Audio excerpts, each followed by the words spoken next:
لالا گل مصنف حضرت مولانا انظر شاہ صاحب کشمیری رحمہ اللہ۔ مختصر تذکرہ حضرت مولانا عبد الماجد صاحب دریابادی، مشہور انشا پرداز، ادیب طناز، مفسر، مورخ، بزرگ، صحافی، حضرت تھانوی کے مجاز، تحریک خلافت کے مضبوط رکن، رئیس الاحرار محمد علی جوہر کے ہمنشیں، حق گو، حق پسند، انشا میں بے مثل، طنز میں لاجواب، چند جملوں میں مقابل حریف کے چھکے چھڑا دیتے۔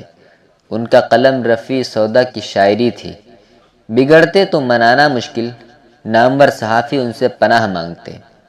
حیات اللہ انصاری کے خلاف لکھنا شروع کیا تو اس چاق چوبند صحافی نے لکھا کہ آپ کو میرے خلاف جو لکھنا ہے ایک بار لکھ دیجئے، یہ جو آپ زہر کی بوند بوند ٹپکاتے ہیں میری برداشت سے باہر ہے۔ اپنے شیخ اول حضرت مولانا حسین احمد مدنی رحمۃ اللہ علیہ کی نقش حیات پر تبصرہ کیا کہ میں تو منتظر تھا کہ علم شریعت پر حاوی تصنیف قلم مبارک سے تیار ہوگی، یہ تو کتاب السیاسیہ ہے جو آپ کے قلم نے تیار کی۔ صدر جمہوریہ ڈاکٹر ذاکر حسین کی بعض خامیوں پر بولے تو ایک طوفان تھا جو ادھر سے نکل گیا۔ پاکستان کے چند روزہ سفر میں شورش کاشمیری مدیر چٹان نے پرتکلف دعوت کی، مرحوم کو اس میں اسراف نظر آیا، اپنے سفرنامے میں تنقید کی۔ شورش نے جواباً لکھ دیا کہ آپ کے خلاف یہ لکھوں گا وہ لکھوں گا۔ جواب دریابادی مرحوم کا قرآن کریم کی ایک آیت تھی لئن بسطت الی یدک الی آخرہ، بس اس جواب لاجواب پر ساری شورش ختم ہو گئی۔ اکبر الہ آبادی نے دھیرے دھیرے اصلاح شروع کی جس کی انتہا حضرت تھانوی علیہ الرحمہ کے دامن تربیت و تجدید سے وابستگی، والہانہ تعلق و نسبت مع اللہ کی سند اجازت تھی۔ وہ صرف دو شخصیتوں کے مرید باصفا تھے، محمد علی جوہر اور حضرت تھانوی۔ سفرنامہ حجاز، نقوش و تاثرات، تفسیر وغیرہ علمی شاہکار بطور یادگار چھوڑے۔ ذاتی جریدہ پہلے سچ پھر صدق جدید دیکھنے میں بدزیب لیکن ایک دنیا اس کا انتظار کرتی، اور ان کے البیلے انداز، طنز کے چبھتے ہوئے نشتر، قلم کی تلوار اور اس کی کاٹ کے کچھ مزے لیتے تو کچھ تھراتے۔ اس ظلوم جہول کو شرف مراسلت سے بارہا سرفراز فرمایا۔ ایک بار شرف نیاز کے لیے دریاباد حاضری کی تمنا ظاہر کی تو تحریر فرمایا کہ آپ تکلیف نہ کیجیے، کبھی لکھنؤ آنا ہوا تو لکھیے، میں دریاباد سے لکھنؤ پہنچ کر ملاقات کروں گا۔ یہ احترام انور شاہ کشمیری سے نسبت کا تھا، ورنہ من آنم کی من دانم۔ میرے مراسلے صدق جدید میں ازراہ ذرہ نوازی شائع فرماتے۔ ایک مکتوب گرامی نامہ میں نظر سے گزرا کہ آپ کی حمایت میں ایک پرجوش گمنام خط آیا۔ اس کا قصہ یہ ہے کہ ڈاکٹر راجندر پرساد سابق صدر جمہوریہ ہند دیوبند آئے تو تصویر کسی ظالم نے خاموشی سے لی جس میں حضرت مولانا حسین احمد مدنی اور مولانا قاری محمد طیب صاحب رحمۃ اللہ علیہ تصویر کے پردے میں تھے۔ اس پر ناراضگی کا ایک مراسلہ صدق جدید میں آیا، لکھا تھا کہ ایک ندوی العلم اور تھانوی الفکر کا مراسلہ، یہ مخدوم و مکرم مولانا عبد الباری علیہ الرحمہ مجاز حضرت تھانوی رحمۃ اللہ علیہ کا تھا۔ طفولیت کی حماقت، جواب اس سیاہ قلم نے لکھا، بس پھر کیا تھا، صدق جدید میں رزم کا منظر تازہ ہو گیا، مخالفت اور حمایت میں خطوط چھپنے لگے، اشارہ مکتوب گرامی میں اسی کی طرف ہے۔ مولانا کی تفسیر اردو انگریزی میں بے نظیر ہے۔ مولانا آزاد سے مشہور قلمی معرکہ حظ و کرب یا لذت و الم ہوا۔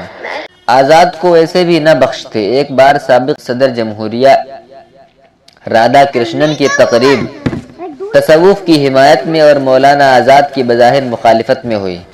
دریابادی نے ہر دو تقاریر کا اقتباس شائع کیا۔ آزاد کی تقریر کا عنوان تھا از سر مستی دستار از سر انداختم انداختم، اور صدر جمہوریہ کے لیے عنوان غم مخور شیخہ کی من برداشتم برداشتم۔ ذرا دیکھیے کہ ایک شعر کے دو ٹکڑے اور صورتحال کے لیے قیامت بردوش، یہ دریابادی کے قلم کا ادنا کرشمہ تھا۔ خود بوڑھے لیکن قلم سدا نوجوان، مشہور شاعر جوش کو تو سکہ بند ملحد ہی بنا کر چھوڑا۔ انضباط اوقات میں حضرت تھانوی رحمۃ اللہ علیہ کی طرح بے مثل تھے۔ مرحوم کے چھوٹے چھوٹے شجرے بڑے ذوق و شوق سے پڑھتے جاتے اور ہند و پاک کے بہت سے اخبارات میں نقل ہوتے۔ یہ شجرے کیا تھے؟ بس یوں کہہ لیجئے کہ ایک تجربہ کار شکاری کی فتراک تھی جس کے تیر کبھی خطا نہ کرتے۔ جنوبی ہند کے ایک اخبار کے مدیر نے مولانا کے مودودی صاحب کی تحریک و دعوت پر تنقید و اعتراض دیکھا تو مدیر صاحب مودودی صاحب کی نصرت میں مولانا سے دست و گریباں ہو گئے۔ اپنے لب و لہجہ اور مخصوص انشاء میں اداریہ مولانا کے خلاف لکھ مارا، جس میں تھا کہ آپ ہم پر جو چوٹ چلے ہیں، پھر سارا اداریہ اسی رنگ و بھنگ میں دریابادی کہاں چوکنے والے تھے۔